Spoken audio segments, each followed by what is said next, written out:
চলে গেছিলাম।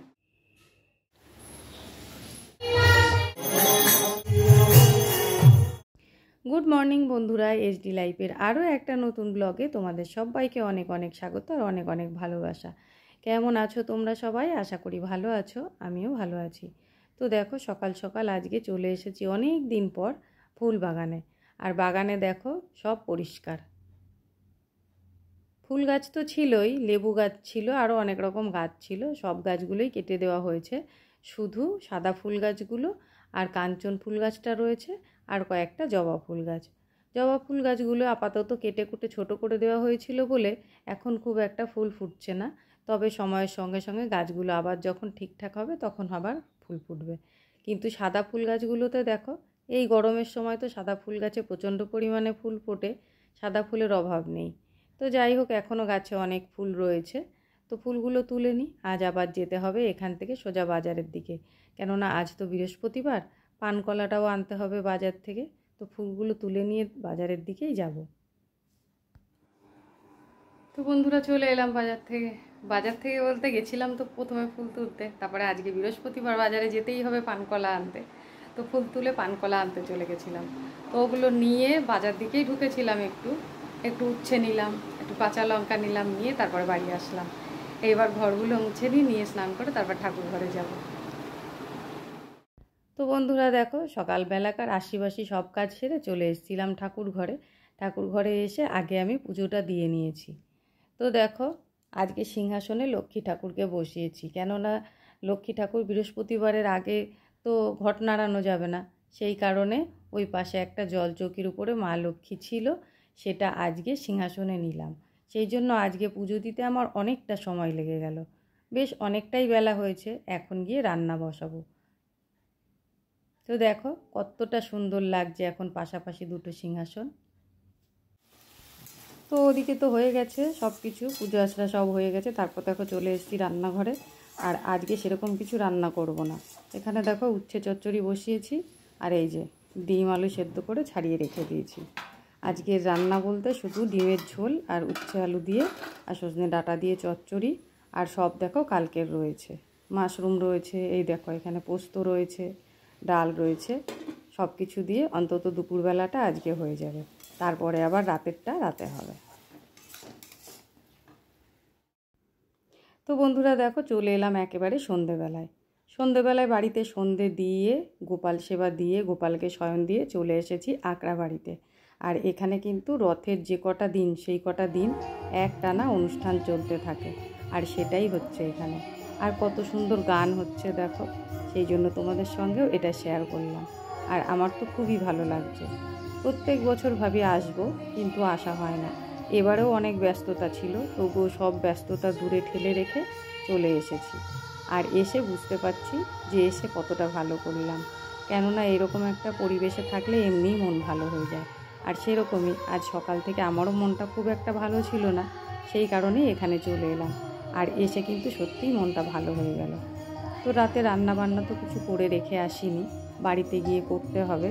সেই জন্য বেশিক্ষণ থাকবো না, ওই 9টা সাড়ে 9টা পর্যন্ত এখানে থাকবো। তারপর এখানে একটা আরতি হবে, আরতিটা দেখে তারপর আমি বাড়ির দিকে যাব। এই অনুষ্ঠানটা আমাদের পাড়ার মধ্যেই আগে হতো, কিন্তু অনেক সমস্যা হওয়ার কারণে এখন আর পাড়ার মধ্যে হয় না, এখন এই আকড়া বাড়িতেই হয়।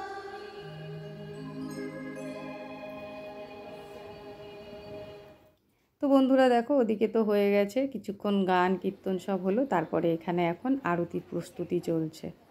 তো আমি তো তোমাদের বললাম আমি বেশিক্ষণ থাকবো না, 9টা সাড়ে 9টা পর্যন্ত থাকবো। তো এখন এখানে আরতি হবে, আরতিটা শেষ হয়ে গেলে আমি বাড়ি চলে যাব। তারপরেও কিন্তু এখানে অনুষ্ঠান চলবে। তারপর অনুষ্ঠান শেষ হয়ে গেলে এখানে আবার প্রসাদের ব্যবস্থাও আছে, কিন্তু অত রাত অবধি আমার এখানে থাকা সম্ভব হবে না, কেননা বাড়িতে গিয়ে আবার বাড়ির লোকগুলোর খাওয়া দাওয়ার ব্যবস্থা করতে হবে। সেই জন্য আমাকে চলে যেতে হবে। আর এই দেখো এইখানে যে ঠাকুর আছে, এইখানে জগন্নাথ আছে, গোপাল আছে। আর এইটার পেছনে মানে এখানটা তো সাজানো আছে, পুরো মন্দিরটাই দেখো অনেকটাই বড়, কিন্তু এখানে তো এগুলো সাজিয়ে এখানে জগন্নাথ গোপাল সব আছে।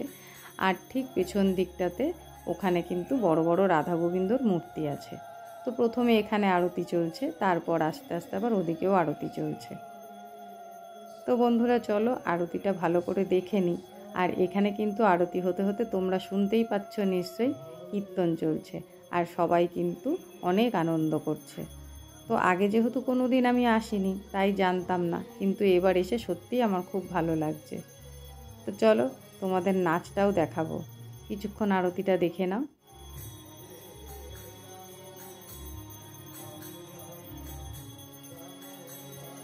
ভেবেছিলাম রান্না বান্না করে আসবো, কিন্তু সময় হয়ে ওঠেনি, সেই জন্য আর হয়নি, এবার বাড়িতে গিয়ে করব।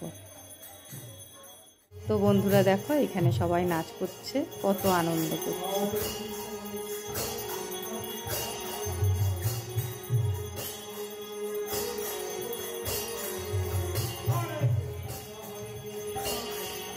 তো আরতিটা প্রায় শেষের মুখে, আরতিটা শেষ হয়ে গেলে একটু প্রসাদ নেব, নিয়ে আমি বাড়ি চলে যাব।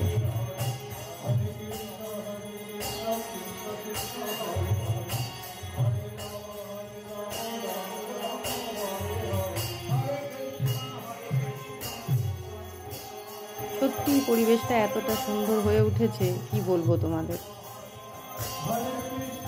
এর থেকেও বেশি আনন্দ হতো যখন আমাদের পাড়ার মধ্যে অনুষ্ঠানটা হতো। দুঃখের বিষয় ওই সময় আমি এখানে থাকতাম না, দুর্গাপুরে থাকতাম, তাই কোনো দিন পাড়ার মধ্যে আনন্দটুকু আমার করা হয়নি।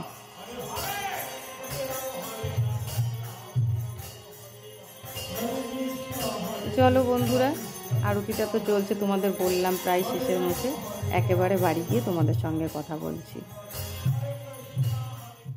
তো বন্ধুরা দেখো চলে এলাম বাড়িতে, অনেকক্ষণ আগেই এসছি। আর তোমাদের বলছিলাম বাড়ি গিয়ে খাবারের ব্যবস্থা করতে হবে। তো খাবারের ব্যবস্থা আমি আজকে বাড়িতে এসে কিছুই করিনি, কেননা ভাই শুয়ে পড়েছে একটু জল মুড়ি খেয়ে, ও শরীরটা ভালো নেই। আর এদিকে ছেলে দুপুরবেলায় ভাত খেয়েছিল না, তাই একজনের মতন ভাত রয়েই গেছে। বাকি রইলাম তোমাদের দাদা ভাই আর আমি, দুজনের খাবার, সেই জন্য রাতও হয়েছে। আমি আর কিন্তু ঘরে কিছু করলাম না, তোমাদের দাদা ভাইকে বলে দিয়েছি বাইরে থেকে খাবার কিনে আনতে। তোমাদের দাদাভাই বললো ঠিক আছে খাবারটা নিয়ে আসবে, সেই জন্য আর আমার কোনো চাপ থাকলো না। আর এদিকে দেখো সারাদিনের যা বাসনপত্র আজকে ধোয়া হয়েছে, কিছুই গোছানো হয়েছিল না, সবই ঝুড়ির মধ্যে রয়েছে। তো এগুলো আমি গুছিয়ে ফেলছি। এখন রান্নাঘরটা পরিষ্কার করে নেব, আর এদিকে করতে করতে তোমাদের দাদাভাইও চলে আসবে, তারপর খাওয়া দাওয়া করে শুতে যাব। তো বন্ধুরা আমার আজকের ভিডিওটা এই পর্যন্তই। তোমাদের কেমন লাগলো অবশ্যই কিন্তু কমেন্ট করে জানিও। ভালো লাগলে লাইক কমেন্ট শেয়ার করার অনুরোধ রইল। আর যদি চ্যানেলে কোনো নতুন বন্ধু হয়ে থাকো তাহলে চ্যানেলটাকে সাবস্ক্রাইব করে আমার পাশে থাকার অনুরোধ রইল। তো আজকের মতন ভিডিওটা এই পর্যন্তই। তোমরা খুব ভালো থেকো, সুস্থ থেকো। টাটা বন্ধুরা।